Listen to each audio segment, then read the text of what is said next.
چاند کی گردش سے اور اس کی منازل سے حضرت انسان کو کچھ سمجھایا جا رہا ہے کہ جب تو پیدا ہوا تھا تو چاند کی طرح سارا زمانہ تیرا منہ دیکھنے آیا تھا، تو بھی اس وقت لوگوں کی توجہ کا مرکز بن گیا تھا، اور پھر منازل طے کرتا رہا، اور جوانی کی دہلیز پہ جب تم نے قدم رکھا اور تو بدر تمام ہوا، جب شباب کی بجلیاں تیری آنکھوں سے ٹپکنے لگی، تو پھر تیری نظر کا خمار بھی کئیوں کے دل لوٹتا تھا، کئیوں کی نیندیں اچاٹ کر دیتا تھا۔ جس طرح چاند جب جوبن پہ ہو تو چکور کا دل لرزتا ہے، اور سمندر میں جوار بھاٹا پیدا ہو جاتا ہے، لہریں اٹھتی ہیں، طوفان پیدا ہوتے ہیں، تو جب بندہ بھی جوانی کی دہلیز پہ ہوتا ہے تو وہ بھی طوفان اٹھاتا ہے، دلوں میں جوار بھاٹے پیدا ہوتے ہیں۔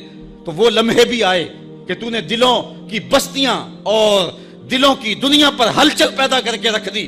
تیرا شباب لوگوں کی زندگیوں کے اندر گھلتا رہا اور کتنوں کی نیندیں اچاٹ ہوتی رہیں، تیری زلف کے شکن کتنوں کا قرار لوٹ کے لے گئے، لیکن پھر وہ لمحہ بھی آیا، حتی آدھا کل ارجون القدیم، پھر بوڑھا ہو گیا، پھر تجھے کوئی دیکھنے بھی نہیں آتا، کوئی تجھ سے اداس بھی نہیں ہوتا، بچے بھی کترا کے گزر جاتے ہیں۔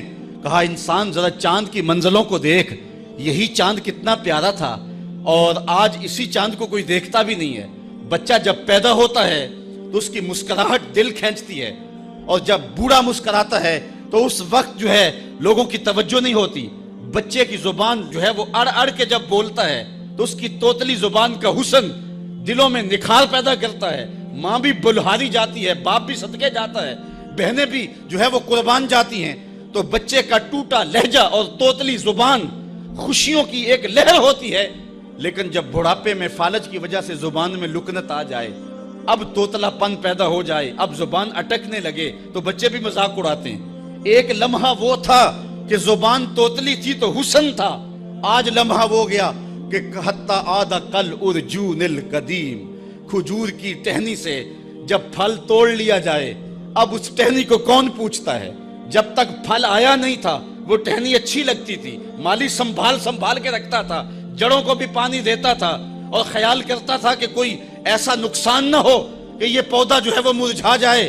پھر جوبن پہ آیا، اور جب کھجوریں لگیں تو اس نے پھر رسیاں بھی باندھی اور کھجوروں کو سنبھالنے کے لیے سب کچھ کیا۔ پھر جس دن اس نے اس ڈال سے پھل کاٹ لیا، اب وہ کھجور اجڑ گئی، اب اس کی وہ ٹہنی بے توقیر ہو گئی۔ انسان کی زندگی کا جب شباب لٹ جاتا ہے اور بڑھاپے میں جب وہ کسی قابل نہیں رہ جاتا، تو پھر اس کی بھی یہ مثال ہے، حتی آدھا کل ارجون القدیم، جیسے کھجور کی پرانی ڈال ہو۔ اپنی نظر اور شرمگاہ کی حفاظت کریں۔ اس دور کا سب سے بڑا فتنہ یہ ہے کہ نگاہیں پاک نہیں رہی، نگاہیں غلیظ اور گندی ہو گئی، شرمگاہوں میں وہ تقدس نہیں رہا ہے۔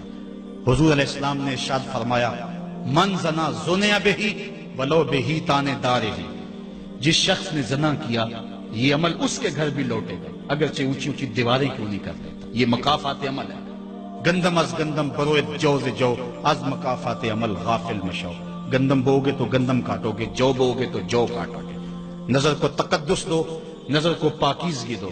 حضرت لقمان حکیم کہتے ہیں کہ میں کئی نبیوں سے ملا ہوں، کئی نبیوں سے ملاقات کی ہے، اور میں ان سے 2-2 4-4 باتیں جمع کی ہیں، اور ان ساری باتوں کو میں نے جمع کر کے 100 باتیں جمع کی ہیں، اور ان کا پھر میں نے خلاصہ تیار کیا ہے۔ ان میں 8 باتیں الگ کی ہیں، ان 8 باتوں میں ایک بات یہ ہے، جب کسی کے گھر جاؤ تو نظر کو حفاظت میں رکھو۔ جس شخص کے مہمان بنو، جس کے گھر جاؤ، تمہاری نظر نہ بھٹکنے پائے۔ نظر اگر غیر محرم کو شہوت سے دیکھتی ہے، حدیث میں آتا ہے کل قیامت کے دن جہنم کی آگ سے بھر دی جائے گی، وہ سخت رسوا ہوگا۔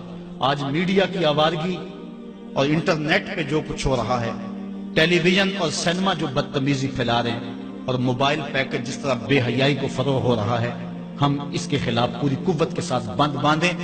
اپنی اولادوں کے ہاتھوں سے ناول چھین لو، ان کے ہاتھوں سے جو ہے وہ فلمیں چھین لو، ان کی خلوتوں پہ نظر رکھو اور ان کی حفاظت کرو۔ جس شخص کی نظر پاک نہیں ہے اس کے من میں طہارت نہیں آ سکتی ہے، دل پاک نہیں ہے اس کو جو ہے وہ باطن کا نور نصیب نہیں ہو سکتا۔ وائے قوم کشتائے تدبیر غیر، کارے تخریب خود تعمیر غیر، از حیا بیگانہ پیرانے کہن، نوجوانا چوں زنا مشغول تن. کتنی حکمت والی بات کہی اقبال نے. وہ اپنے دور کا دکھڑا سناتا ہے جس دور سے ہم گزر رہے ہیں. اب تو عجیب حال ہو گئے. اقبال کہتا ہے یہ جو میرا دور ہے، جوان تو جوان رہے، بوڑھوں کی نظروں میں حیا نہیں رہا. آز حیا بیگانہ پیرانے کہوں.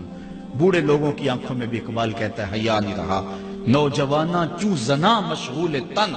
اور نوجوان عورتوں کی طرح اپنے تن کے ساتھ لگے ہوئے ہیں، اپنے تن کو سنوارنے میں ہر وقت کنگھی پٹی میں لگے ہوئے ہیں. یہ مردوں کا کام نہیں ہوتا، یہ دلیروں اور بہادروں کا کام نہیں ہوتا، یہ عورتوں کے وظیفے ہیں. در دل شاں آرزوہا بے ثبات مردہ زائم از بطون امہات. ان کے دلوں میں آرزویں کوئی اور ہی ہیں اور ماؤں کے پیٹوں سے مردہ جنم لے رہے ہیں. دخترانے او بزلف خود اسیر شوخ چشموں خود نماؤ خود دگیر. اور قوم کی بیٹیاں اپنی زلف کی خود قیدی ہو چکی ہیں اور ہر وقت جو ہے وہ اپنے آپ کو آئینے میں دیکھتی رہتی ہیں. ساختہ پرداختہ دل باختہ ابروان مثل دو تیغے آختہ. وہ جو گھر کی رونق تھی، جو آبرو اور حیا کا دوسرا نام تھا، آج وہ دل پھینک قسم کی ہو گئی ہے. آہ قوم میں دل سے حق پرداختہ مرد و مرگے خیش را نہ شناختہ. اقبال کہتا ہائے قوم کہ جو مر گئی اور اسے ابھی تک پتہ ہی نہیں چلا کہ میں مر چکی ہوں اور جینے کا سامان نہیں کرتی.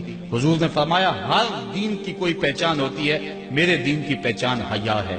اگر حیا نہیں ہے تو دین ہی نہیں ہے.